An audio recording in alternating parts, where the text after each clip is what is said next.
Ladies and gentlemen, good day and welcome to JSW Infrastructure Q4 FY2024 earnings conference call, hosted by ICICI Securities.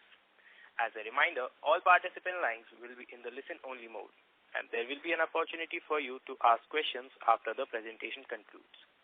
Should you need assistance during the conference call,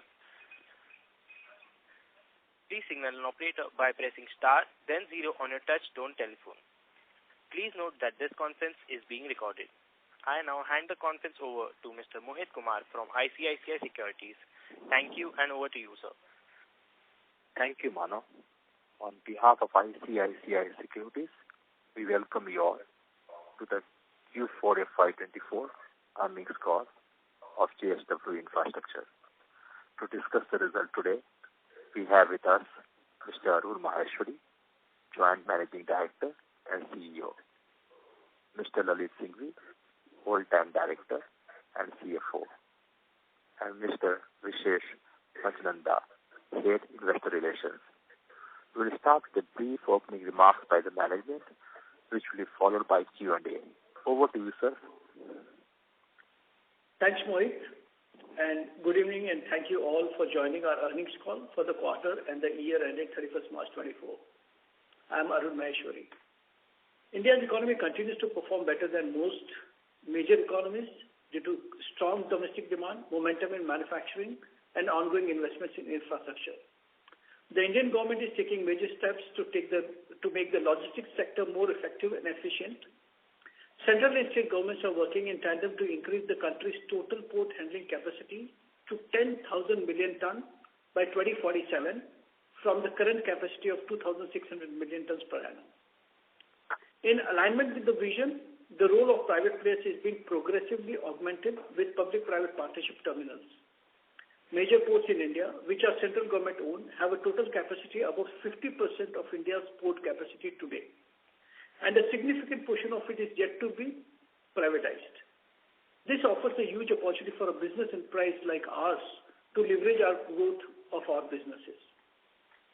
Moving on to the performance of JSW Infrastructure Limited for the financial year 2024, the year has been a year of milestones and delivering on our promises. Post successful equity listing in October 23, we have acquired a liquid storage terminal at Fujairah in United Arab Emirates and acquired a majority stake in PNP Port, which is opposite to our Dharamtar Port in the state of Maharashtra.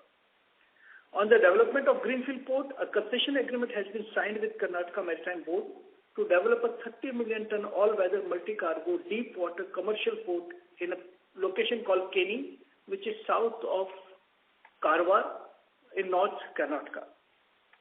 We emerged as a winner bid for 7 million ton per annum of dry bulk terminal in Tuticorin as well through a PPP mode, and signed a concession agreement with Jawaharlal Nehru Port Authorities for the 2 liquid berths for 4.5 million ton during the last quarter.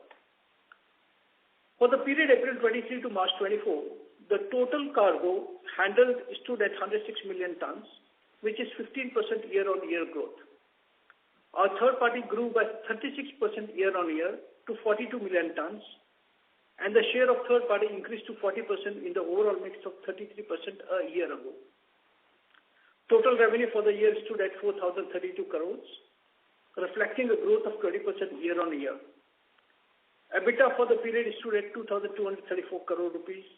This is 25% year-on-year growth, and the net profit grew by 55% to 1,161 crores. The board has recommended a dividend of 55 paise per share, that's 0.55 rupees per share. Given the strong fundamentals of the sector, and in line with our strategy to deliver growth, we have embarked on a 2030 growth plan aimed to enhancing our present cargo handling capacity by 2.4 times, from existing 170 million tons to 400 million tons by 2030.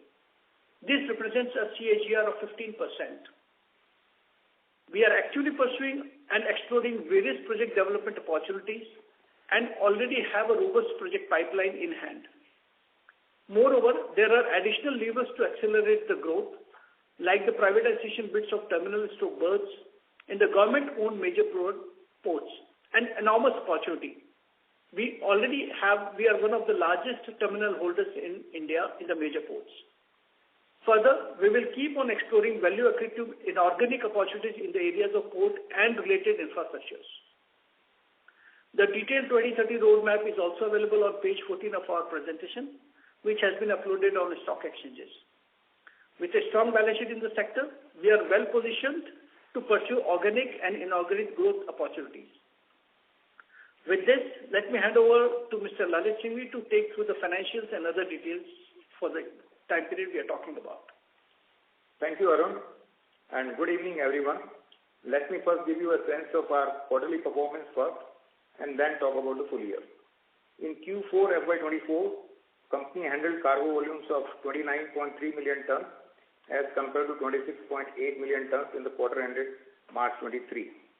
This 9% cargo growth is mainly driven by Paradip Coal Terminal and Ennore Coal Terminal, which grew by 26 and 18% respectively.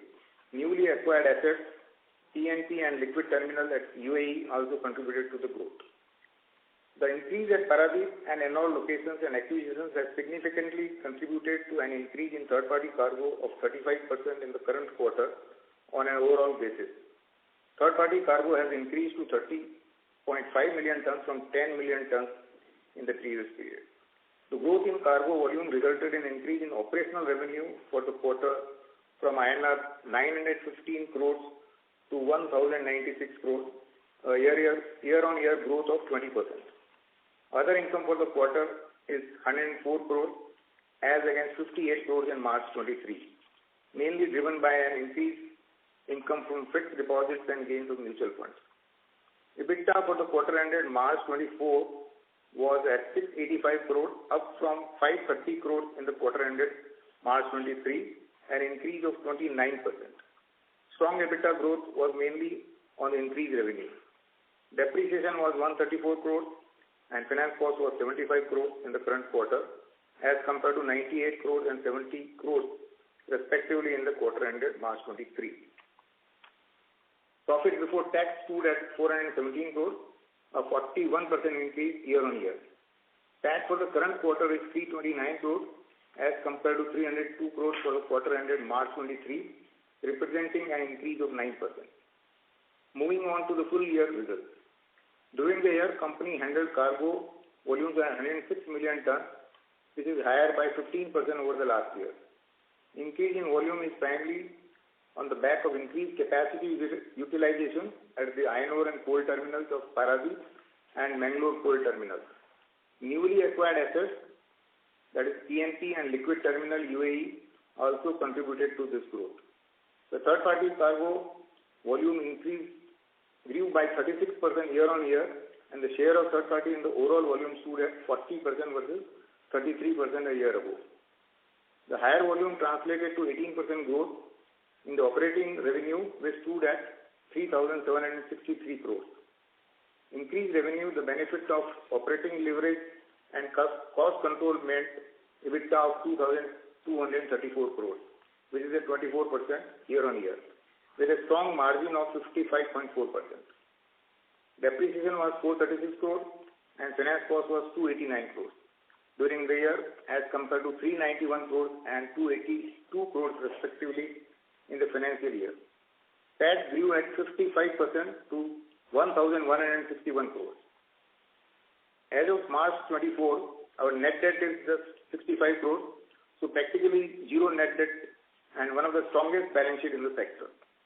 This coupled with steadily increasing annual cash flows from the current asset base, we are well equipped to pursue a growth plan aimed at enhancing our present cargo handling capacity to 400 million tons by FY 2030 or earlier.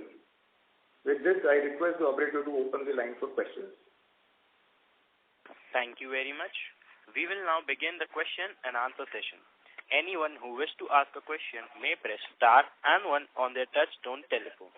If you wish to withdraw yourself from the question queue, you may press star and 2. Participants are requested to use handsets while asking questions.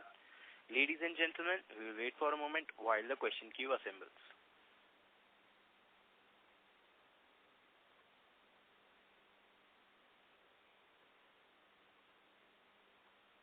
We have our first question from the line of Priyanka Biswas from PNB Paribas. Please go ahead. Hi, sir. Can you hear me? Yes, we can hear you. Yeah. Sir, congratulations for strong results today. So my first question to you is, can you shed some light on what sort of capex that, given the growth pipeline that you see, we should be looking at for, let's say, next 3 to 4 years? And what is the, let's say, target ROC for such capex? And additionally, on top of that, like, if you can also elaborate, like, let's say, growth opportunities like Murbe Port and let's say the volume aspirations at Tuticorin. Yeah. So, as regards the capex pipeline, as we mentioned in the investor presentation, that we are going to be, 400 million company by 2030. This is, base cargo, and on top of it, there would be some, acquisitions or privatization programs, etc. So, as regards to capex, on the base up to 400 million, we are, expecting around 30,000 crores of investment in next 6 years, from 24-25 to 2030. So if you want to have a 3 years horizon, it would be around, say, 14,000 crores, and the second 3 years, it would be 16,000 crores. This is what we are tentatively, committing to capex for this period. Mm-hmm. So, Mr. Biswas, regarding your questions regarding Murbe and Tuticorin, I'll take Tuticorin first, wherein we have been a declared winner for the bid we had submitted. The concession agreement is in the framing stage as of now, and we will update the market as and when it gets signed. So this is update on the Tuticorin side. On Murbe, it is a Swiss challenge which we had submitted, and we are waiting for the further directions from the authorities on this subject. So as and when we get any further thing to hear about it, we'll let all of us know. Okay, sir. Sir, one more question. So typically there would be some ESOP effect in the employee expenses, right? So what would be that for the full year in FY24, and till should we see that in FY25 as well? Yeah. So in the 23-24, the provisioning was around 148 crores, and in the now 24-25, it will be much less. It will be around 65 to 70 crores. Thank you, sir. I will get back in the queue. Thank you. Thank you, sir. Before we take next question, a reminder to all participants, you may press star and 1 to ask questions. We have our next question from the line of Nidhi Shah from ICICI Securities. Please go ahead. Hi, sir. First of all, congratulations on a great result. Sorry to interrupt, ma'am. We are getting a lot of background noise from your end. Hello, can you hear me now?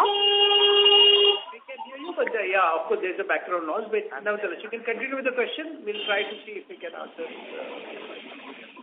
Hello, is it better now? Okay, please proceed. Yes. Yes, again, as I was saying, congratulations on a great result. There are a couple of questions that I had on the capex side. What was the capex for the current year, and then how are we proceeding in the next 2 to 3 years to come? That is number one. And two is, at Tuticorin, what are we expecting in terms of potential capacity addition in the next couple of years? We spent around 150 crores on a sustainable capex, and around 75 crores on the regular capex. You are looking at a capex number because your voice was not very clear. Capex number for the last FY24.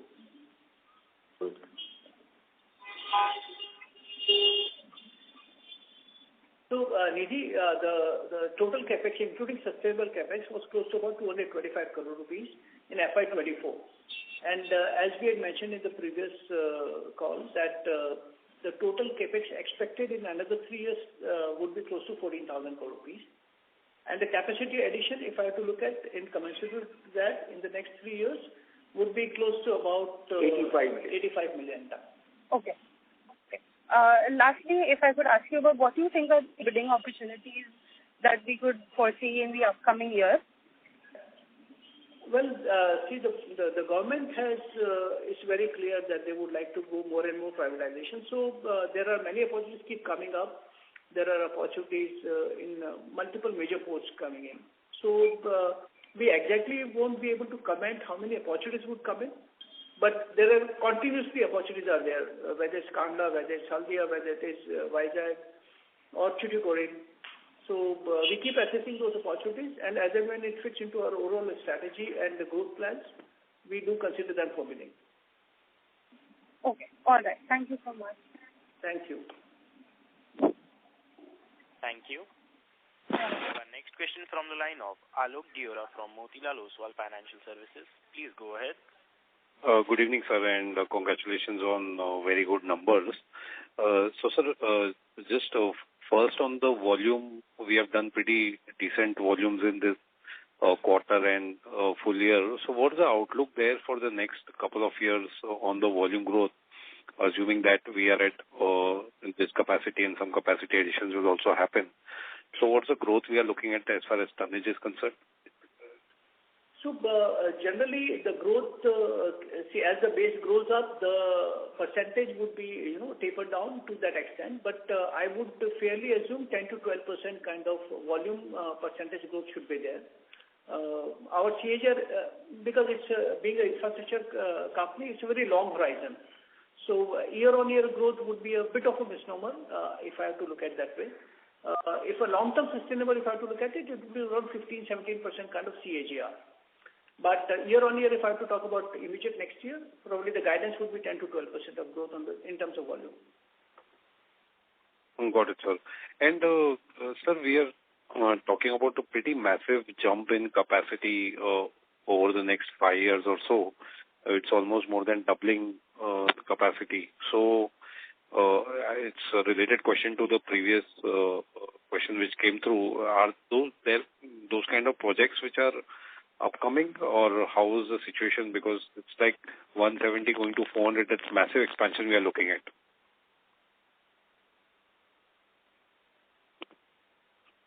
Hello.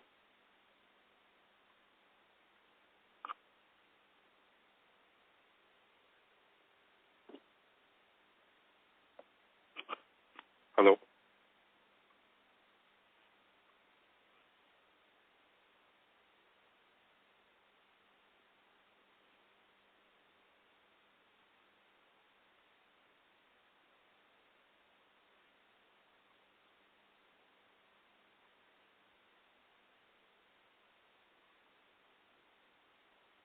Ladies and gentlemen, we have the management line disconnected. Please stay connected while we reconnect them.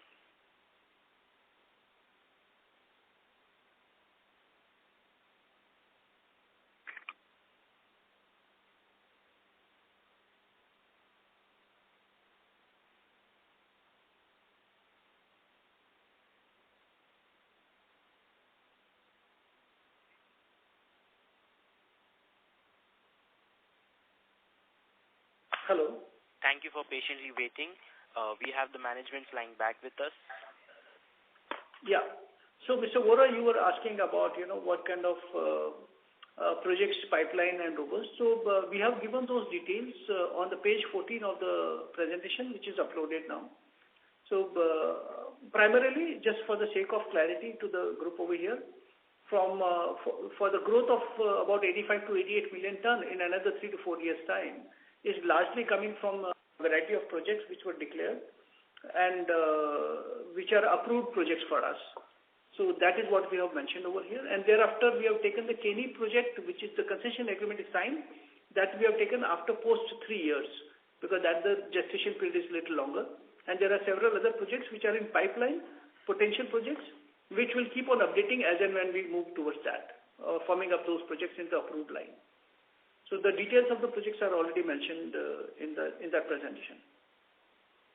Oh, got it, sir. And just hello. Yeah, sorry. Just last question from my side. So, are we also looking to, from a longer-term perspective, since we have so much funds also available, are we looking to increase logistics activity in the sense that setting up a logistics vertical in a bigger way where we can provide end-to-end services? Any color on that? So we have been maintaining this, stand that we would be developing our portfolio not only in port but also the related infrastructure, which is value accretive to the port business as well. So last mile connectivity, getting into the logistics play is part of that. So we are definitely considering that to be in that sector, and we are working on this sector very closely. If anything comes up, definitely we'll update the market. Sure. That's all from my side. Thank you and all the best, sir. Thank you. Thank you, sir. A reminder to all participants, you may press star and 1 to ask questions. We have our next question from the line of Ravi Naredi from Naredi Investments. Please go ahead.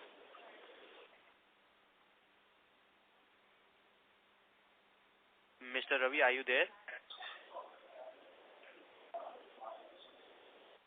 Hello, Mr. Ravi, are you there? Let's move on. We have our next question from the line of Aditya Mongia from Kotak Securities. Please go ahead. Congratulations on a decent set of results this time, and thank you for the opportunity. My first question related more to the 10 to 12% growth guidance that you've given, which basically translates into about 11 to 13 million tons additional growth for next year. Just want to kind of get things in some perspective. Our sense is that about 2.5 million tons would have happened because of PNP and Fujairah in the last quarter, which means 7.5 million tons of growth happens just from that. It seemed as if the guidance was kind of single-digit for the remaining ports. Could you give us a sense what is the split of this growth across your third-party cargo ports and the other mature assets on an organic basis? So if you have to look at, the group company cargo grows as and when there is a growth in the capacity in the group company. And that's where and these are lumpy growth. These are not very, every year there is no growth. So there's a continuous growth on a scale of 5 to 10 years kind of scale. But wherein the third party is a continuous growth momentum, if you have to notice for the last 4-5 years what we have done. So the third party business continued to grow, like we were 33% last year, we are 40% this year. We may try to improve from 40% from this year onwards. So probably we would like to aim closer to 45%. But as we move forward, we would be there at around 45% by the next year end. Coming to that, what would be the incremental growth on this particular thing? I would say the group company cargo would remain where it was. It won't be increasing much because that is a lumpy growth. As and when the capacity improves in the captive cargo, then only it increases. So that is in works. Probably it will shape up next year, wherein third-party business will continue to grow. So any infrastructure, if you have to look at, as I said earlier, it has to be looked on a time horizon. It cannot be looked at year-on-year basis. So we continue to maintain that. Though it is 10 to 12% for next year guidance, on a sustainable basis, it would be around 15 to 17% CAGR. Understood. The second thing, I just want to kind of clarify, how much is the ESOP cost provisioning for the quarter gone by? What cost? Sorry? The ESOP cost provisioning for the quarter gone by. I think you've given the full year numbers for this year, but if you could also give a sense of what's the fourth quarter number. Just a minute.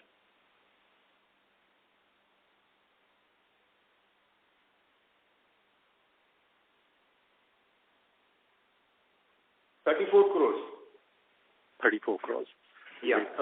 And the other question that I had was, given our best sense of the assets that we have won in the recent past, obviously Fujairah is a high margin asset, but on the other assets, the Tuticorin one and the JNPT one, should one expect a similar kind of EBITDA margin profile as is being seen at a consolidated level right now, or could there be meaningful differences?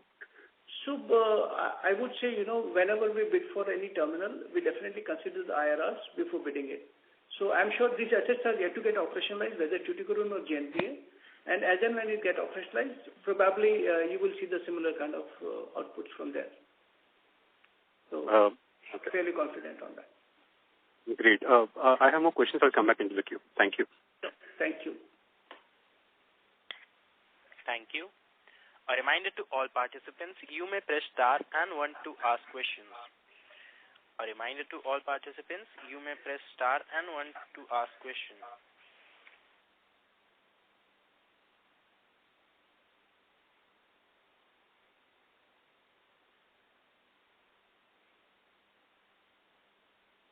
We have a follow-up question from the line of Priyankar Biswas from BNP Paribas.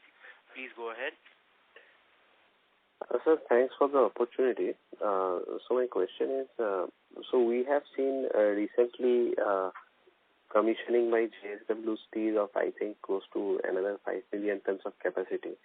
So why shouldn't we be seeing the group cargo growing? Because as you were highlighting that as they expand capacity, there should be some lumpy volumes also adding to your mix.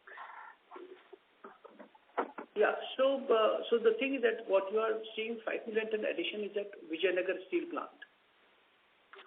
And that is largely catered by the ports of Goa, Ennore, Mangalore and Krishnapatnam. The other 4 large major ports which serve them. So Goa port is in the process of building the capacity. It is under, the shed is under construction. So it will take another 9 months to 10 months time for the shed to get completed. So that volume of this additional 5 million ton will get impacted from there. Otherwise, our 2 other terminals are largely full. So we don't have any overflow of cargo cannot be handled over there. So once we have our Goa port completed in another 10 months time, those volumes will start reflecting over there. From existing 8.5 million ton, we are taking it to 15 million ton. So have we got the EC clearance for that? Because I think that was a hindrance for Goa, right? So we have an approval. All the relevant approvals are there with us. After the shed is approved, then we have to go to the local authority to get the clearance. Otherwise, all the clearance from MOEF is in place. Okay. That's very helpful, sir.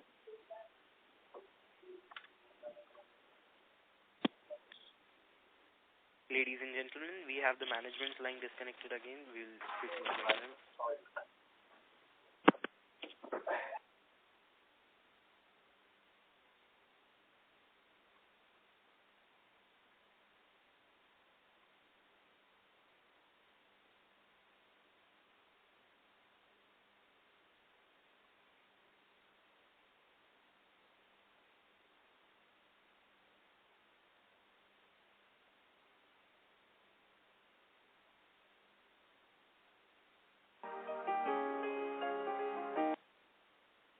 Ladies and gentlemen, we have the management back with us. Over to you, sir.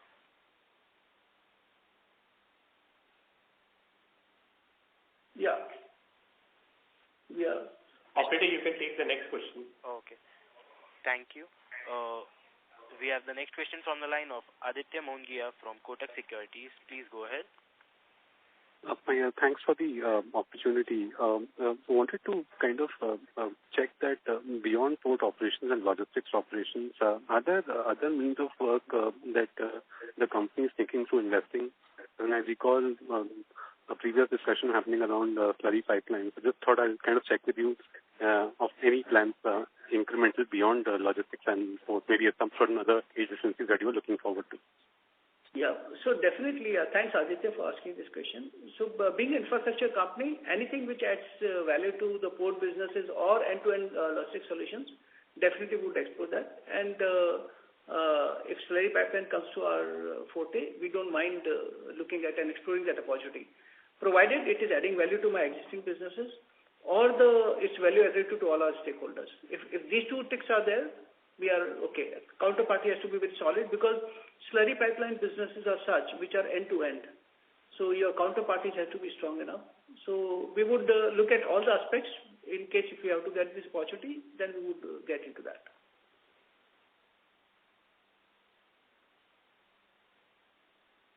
Thank you, sir. We have a last question for today from the line of Nidhi Shah from ICICI Securities. Please go ahead.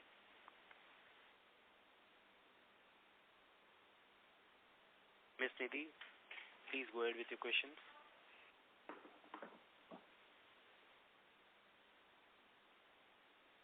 Ms. Nidhi, as we are unable to get through that. As there are no further questions, I would now like to hand the conference over to Mr. Mohit Kumar for closing comments. Thank you, and over to you, sir. I would like to thank the management for giving us the opportunity to host the call. Sir, would you like to make any closing comments? No, we are thankful to all the queries and asking the relevant questions, which really gives the more insight about the company and the future and workings of the company. Thank you all, and thanks for reposing the continuous confidence in the company and the management. Thank you everyone. On behalf of ICICI Securities, that concludes this conference. Thank you for joining us, and you may now disconnect your line.